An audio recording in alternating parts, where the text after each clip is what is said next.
La 5e session ordinaire du conseil d'administration de l'Office national des pupilles du Mali, ONAPIMA, s'est ouverte vendredi le 23 décembre 2022 à la cité administrative. Rappelons que l'Office national des pupilles du Mali est intitulé par la loi numéro 2016, espace 058, du 27 décembre 2016, lors du jour de la présente session portait sur l'examen et validation du procès verbal de la 4e session, l'examen et l'adoption du point d'exécution des recommandations, l'examen du rapport d'activité 2022, l'examen du programme opérationnel 2023 et les divers. L'ouverture de la session s'est déroulée en présence du représentant du ministre de la Santé et du Développement social, président du conseil d'administration, avec la participation de la direction de l'ONAPIMA et les autres administrateurs. La solidarité, une responsabilité citoyenne en République du Mali. Écoutons la directrice de l'ONAPIMA au micro de Siaka Kouni. Notre ambition est mener la course en tête par rapport au suivi et à l'éducation des pupilles. Le défi de l'immatriculation des pupilles a été relevé.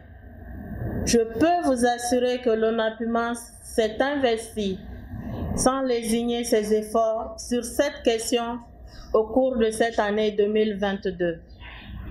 Le parcours de ce processus a marqué la trajectoire.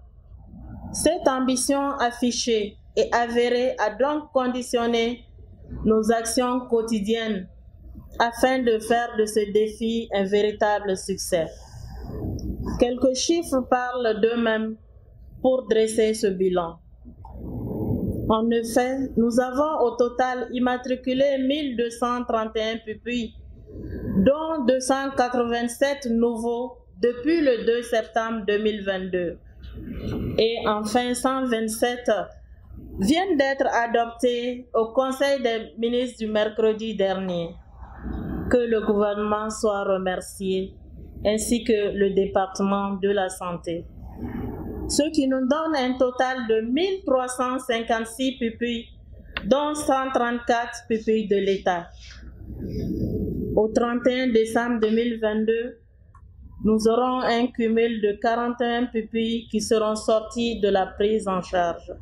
C'est une opportunité pour moi, au nom de Madame le ministre de la Santé, pour exprimer toute notre satisfaction, nos félicitations et encouragements à Madame la directrice générale et à son équipe pour les 5 années de dur labeur au bénéfice de nos pupilles, d'une part, et remercier tous les partenaires qui ont bien voulu soutenir le département dans la prise en charge de ces innocents.